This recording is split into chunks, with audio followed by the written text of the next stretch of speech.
Welcome everyone, I'm Addamere, and this is level 2-7 of Plants vs. Zombies Game of the Year Edition. The 7th night level introduces the Scaredy-shroom, which I completely forget to bring along in our plant loadout. And that's a shame because the repeaters I bring along instead are far too expensive for the Sun-starved night levels, and as a result I never place a single one. But let's go anyway. In this level there are 11 grave markers already placed in our lawn, which is the most we've seen in a single level to date. This doesn't have any immediate impact on how we start the level, because what are we going to do but place sun shrooms and puff shrooms? Rather than try to make our defenses look pretty early in the game, I just worry about it later, if at all. For now, I'll just put some puff shrooms wherever I can, and if the opportunity presents itself as we get rid of these grave markers later on during the course of the level, I'll try to line things up as neatly as I can. This is a personal problem that I have, as I've mentioned in previous levels, where I want things to look pretty right now all the time, and ended up in a previous level wasting so much sun and so much time and so much effort in a failed attempt to make it all look pretty at the beginning. Not this time. This time we're focusing on making sure that we get those puff shrooms down, at least one per row, and that we get those sun shrooms down fairly quickly. A single puff shroom is really all we need in a row anyway until we start seeing more difficult zombies, especially now that we have an insta-kill plant that arms instantly. 75 sun is all we need for the hypno shroom, as you saw last level. So we can just place puff shrooms fairly near the front of our lawn without worry. If something gets past it, even something that moves fast like a pole vaulting zombie or a football zombie or a newspaper zombie, we can just plop down a hypno shroom right in front of it and that should take care of the problem. But as much as we can, I also want to go ahead and start getting rid of these grave markers.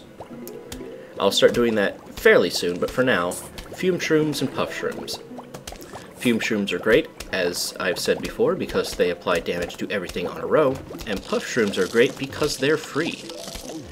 Even though I'm going to lose a puff shroom up in the top row, it doesn't matter all that much because I can just keep on placing defenses. It'll slowly work its way through the completely free cannon fodder and die before it manages to damage anything that actually costs us something. So instead of having to reinvest in defenses we've already placed, just have to keep placing more puff shrooms on cooldown and save our sun for plants that actually have a meaningful impact. Plants like the Grave Buster, which we'll be placing on a grave right in front of the fume shroom in the top row there. As the huge wave of zombie approaches, we're in a pretty good situation right here. We've got at least one puff shroom on each row and a fume shroom on each column as well. The screen door zombie up in the top row is no threat since we've got the fume shroom there, though it is probably going to take out that first line puff shroom. That's not something to really be worried about. We can just reinforce that row with another puff shroom closer to that fume shroom and just settle in to let it work its magic. The first huge wave, we find ourselves in good situation. We have plenty of defenses for what's thrown at us, and the only thing that's mildly a threat is that one conehead zombie, which I think there for a bit might take out that fume shroom. And it does, but it's the only plant that we've lost to date, which is a vast improvement over a previous level where I kept losing plants left and right. Overall, I'm pretty satisfied, especially since that remaining puff shroom was able to get rid of it without any further intervention from my part. This leaves us free to just go ahead and keep placing grave busters. Leaves me free to completely forget about a silver coin down there on the bottom right of the screen. But that's okay. We're nearly to 1600 monies anyway, so I think we're fine. We can just sit back, relax, and watch the mushrooms defend our lawn. Our final wave of defenses is going to be snow peas. That's because they are great against every plant. Having at least a single snow pea in a row of defenses basically doubles the effectiveness of the strength of your other defenses by slowing zombies down. This is great on everything except for the screen door zombies, which are immune to their slowing effects as long as they have their shields intact. But for everything else, bucket head zombies, cone head zombies, pole vaulting zombies, even the football zombies, they'll get slowed down and take additional damage from the rows of defenses just by having that snow pea there. And that's great, so why not invest in it? As we get closer to the final wave, I'm hoping to get an entire column of snow peas down, and I'm also hoping to get rid of as many grave markers as possible because they're free money.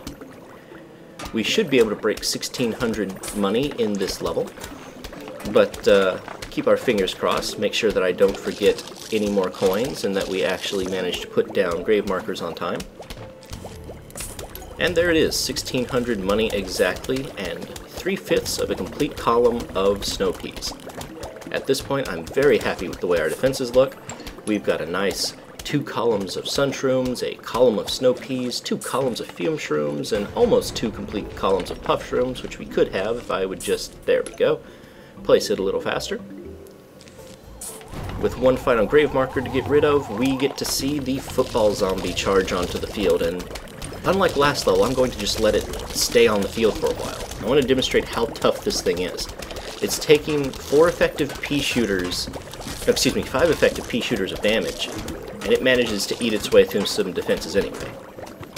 Go ahead and place down the Hypno Shroom, click the sun, click our reward, a seed packet for a new plant, the Ice Shroom, which we'll see next level. Hey guys, if you liked this video, feel free to subscribe to my channel. For the next video in the series, click the button on your right. To go straight to the playlist, click the button on your left. I'm Addamere, and as always, thanks for watching.